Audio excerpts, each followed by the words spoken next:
एक सुनसान गांव था, सीतापुर। इस गांव में काफी कम घर थे, इसीलिए यहाँ लोगों को अक्सर रात में भूतों और चोरों का बहुत डर लगता था।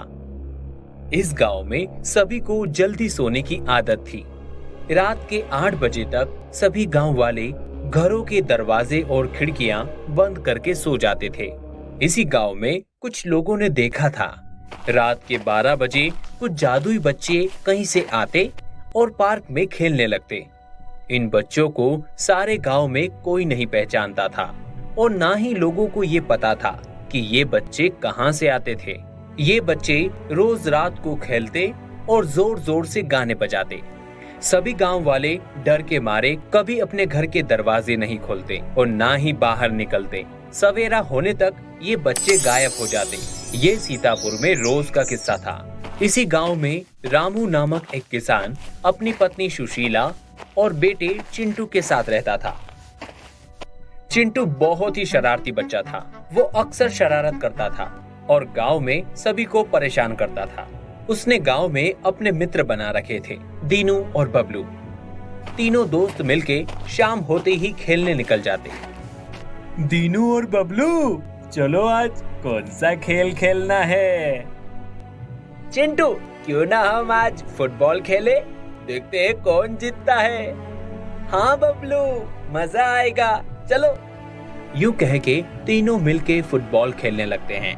उसी दिन चिंटू, दीनू और बबलू को खेलते हुए काफी देर हो जाती है। वो बहुत डर जाते हैं और घर की ओर भागते हैं। दीनू, बबलू, भागो घर, आज तो हमारी खैर नहीं, मम्मी पापा हमारी क्लास ले लेंगे। हाँ चिंटू, हमें भागना चाहिए अब घर, वरना हमारी खैर नहीं। तीनों जल्दी जल्दी भागते दौड़ते अपने अपने घर पहुंचते हैं। बेटा चिंटू, तुमको मैंने कितनी बार कहा है, रात होने से पहले घर आ जाया करो। चलो अब जल्दी से सो जाओ बेटा, बाहर वो बच्चे खेलने आ जाएंगे। बाबा, आखिर कौन है ये जादुई बच्चे और आप हमें क्यों नहीं देखने देते उन्हें? बेटा क्या पता ये बच्चे किसी पे क्या जादू ना कर दें। तुम चुपचाप सो जाओ बेटा और कभी इन बच्चों को देखने की गलती ना करना। यूं ही दिन बीतते हैं और सीतापुर का कोई व्यक्ति रात को 8 बजे के बाद बाहर नहीं निकलता। अचानक एक रात चिंटू को खुरफत सूझती है। जब रात होती है तो वो सोने की एक्टिंग करता है। जब घर पे सब सो जाते हैं तो वो जाग जाता है।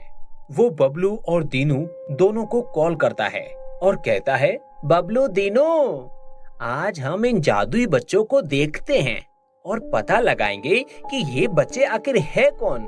हाँ चिंटू, दीनू, चलो खिड़की से देखते हैं। तीनों अपनी अपनी खिड़की में से झांक के बाहर देखते हैं तो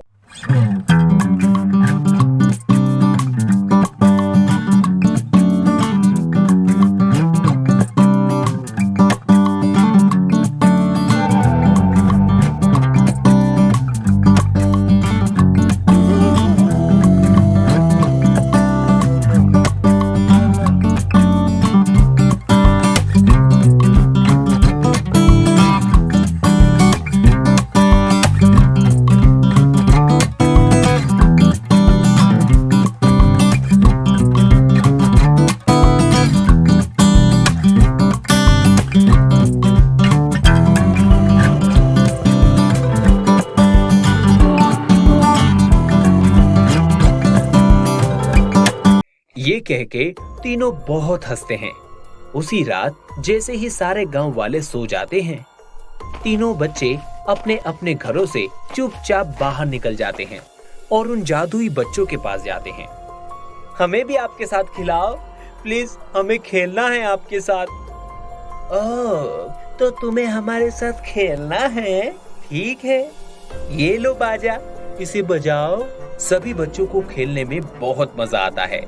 तभी अचानक रात के 2 बज जाते हैं। जादुई बच्चे गायब हो जाते हैं और उनकी जगह पे 3 जादुई चुड़ैल आ जाती हैं और चिंटू, दीनू और बबलू को पकड़ लेती हैं।